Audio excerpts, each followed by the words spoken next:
ಎಂಬ ರಾಜನಿದ್ದನು. ವಿದ್ಯಾರ್ಥಿಯನಾಗಿಯೂ ಸತ್ಯವಾದಿಯಾಗಿಯೂ ಒಳ್ಳೆಯ ಬುದ್ಧಿಶಾಲಿಯಾಗಿದ್ದ ಆತನು ಪ್ರತಿ ದಿವಸವೂ ದೇವಾಲಯಕ್ಕೆ ಹೋಗಿ ದೇವತಾರಾಧನೆ ಮಾಡಿ ಬ್ರಾಹ್ಮಣರಿಗೆ ದ್ರವ್ಯವನ್ನು ಕೊಟ್ಟು ಸಂತೋಷಪಡಿಸುತ್ತಾ ಇದ್ದನು.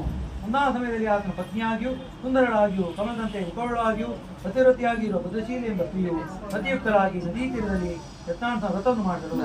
ಅಲ್ಲಿಗೆ ಒಬ್ಬ ವರ್ತಕನು ವ್ಯಾಪಾರಕ್ಕೋಸ್ಕರ ದ್ರವ್ಯಯುಕ್ತನಾಗಿ ಬಂದು ನಾವೆಯನ್ನು ದಡದಲ್ಲಿ ಬಿಟ್ಟು ಆ ದರ್ಶನಾರ್ಥವಾಗಿ ಬಂದು ವ್ರತವನ್ನು ಮಾಡುತ್ತಿರುವ ರಾಜನನ್ನು ಕಂಡು ವಿನಯದಿಂದ ಕೈ ಮುಗಿದುಕೊಂಡು ಹೀಗೆ ಕೇಳಿದನು, ಇದೇ ರಾಜನೇ, ಭಕ್ತಿಯುಕ್ತನಾಗಿ ಮನಶುದ್ಧಿಯಿಂದ ನೀನು ಮಾಡುತ್ತಿರುವುದೇನು? ಆ ಸಮಸ್ತವನ್ನು ಕೇಳುವ ಪ್ರಶ್ನೆ ನನಗೆ ಹೇಳಬೇಕೆಂದು ರಾಜನು ಹೇಳುತ್ತಾನೆ. ಇದೇ ವ್ಯಾಪಾರಿಯೇ, ಬಂಧುಗಳಿಂದ ಒಡಗೂಡಿ ಪುತ್ರಾಸಕ್ತನಾದ ನಾನು ಸಕಲ ಇಷ್ಟಾರ್ಥಗಳನ್ನು ಕೊಡುವ ಶ್ರೀ ಯತ್ನಾಥ ಪೂಜೆಯನ್ನು ಮಾಡುತ್ತೇನೆ ಎಂದು ಹೇಳಿದನು. ರಾಜನ ಮಾತನ್ನು ಕೇಳಿ, ಇದೇ ರಾಜನೇ, ನನಗೂ ಸಂತಾನ ಇಲ್ಲದ ಕಾರಣ ಈ ವ್ರತ ಪ್ರಭಾವದಿಂದ ನಿಶ್ಚಯವಾಗಿ ಸಂತಾನ ಉಂಟಾಗುವುದೆಂದು ನಂಬಿದ್ದೇನೆಯಾಗಿ ಈ ವ್ರತವಿಧಾನ ತಿಳಿಸಬೇಕೆಂದು ರಾಜನಿಂದ ವ್ರತವಿಧಾನ ತಿಳಿದುಕೊಂಡು ವ್ಯಾಪಾರದಿಂದ ಹಿಂದಿರುಗಿ ಸಂತೋಷದಿಂದ ಮನೆಯನ್ನು ಸೇರಿದನು. ಸಂತಾನಕೃತವಾದ ಈ ವ್ರತ ಮಹಾತ್ಮೆಯನ್ನು ತನ್ನ ಸತಿಗೆ ಹೇಳಿ, ಯಾವಾಗ ನಮಗೆ ಸಂತಾನ ಪ್ರಾಪ್ತಿಯಾಗುವುದೋ ಆಗ ವ್ರತವನ್ನು ಮಾಡಿದೆ ಎಂದು ಹರಟಿಕೊಂಡನು. ಈಗೆಲ್ಲ ಒಂದು ದಿನ ನನ್ನ ಹೆಂಡತಿಯಾದ ಲೀಲಾವತಿಯು ಋತುಸ್ನಾತಳಾಗಿ ಪತಿಯೊಡನೆ ಸಂತೋಷದಿಂದ ಕೂಡಲು ಈ ಯತ್ನಾಥ ಸ್ವಾಮಿಯ ಪ್ರಭಾವದಿಂದ ಆ ದಿನದಲ್ಲೇ ಗರ್ಭವನ್ನು ಧರಿಸಿ 10ನೇ ತಿಂಗಳಲ್ಲಿ ಶ್ರೀಕಾರತ್ವವನ್ನು ಪಡೆದಳು. ಶುಕ್ಲ ಪಕ್ಷದ ಸಂಧ್ರೋಪಾದಿಯಲ್ಲಿ ಆ ಕನ್ಯಾಮಣಿಯು ದಿನದಿನಕ್ಕೂ ವೃದ್ಧಿಯನ್ನು ಪಡೆಯುತ್ತಾ ಕಲಾವತಿ ಎಂಬ ಹೆಸರಿನಿಂದ ನಾಮಕರಣ ಮಾಡಲ್ಪಟ್ಟರು.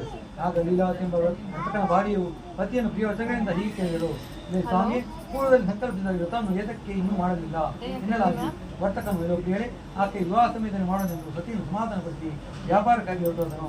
ಕಲಾವತಿ ಎಂಬ ಕನ್ಯೆಯು ತಂದೆಯ ಮನೆಯಲ್ಲಿ ಬೆಳೆಯುತ್ತಿದ್ದಳು.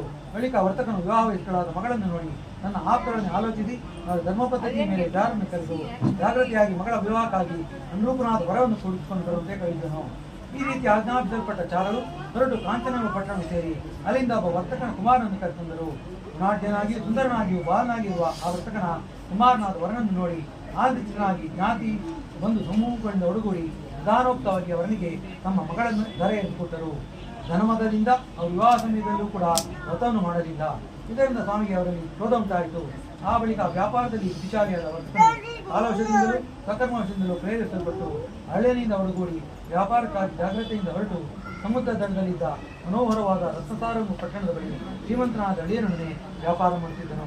ಮೊದಲ ದಿನ ರಮಣೀಯವಾದ ಪಟ್ಟಣದ ಒಡೆಯನಾದ ಚಂದ್ರಕೇತು ಎಂಬ ರಾಜೇಂದ್ರ ಗುರುವನ್ನು ಕುರಿತು ಅವರಿಬ್ಬರೂ ಹೋಗಲು ಆ ಕಾಲದಲ್ಲಿ ಮಾಡಿದ ಪ್ರತಿಜ್ಞೆಯನ್ನು ಮರೆತ ಆ ವರ್ತಕನನ್ನು ನೋಡಿ ಆ ಸತ್ಯನಾರಾಯಣ ಸ್ವಾಮಿಯು, ವರ್ತಕನೇ, ನಿನಗೆ ಸೈದ ಅಶಕ್ಯವಾದ ದುಃಖ ಉಂಟಾಗುವುದು ಶಾಪ ಬಿದ್ದನು. ಒಂದು ದಿನ ಇಬ್ಬರು ಕಳ್ಳರು ರಾಜದ್ರವ್ಯವನ್ನು ಉಪಯೋಗಿಸಿ ಆ ವರ್ತಕರಿಂದ ಪ್ರದೇಶಗಳಿಗೆ ಬರುತ್ತಿದ್ದರು.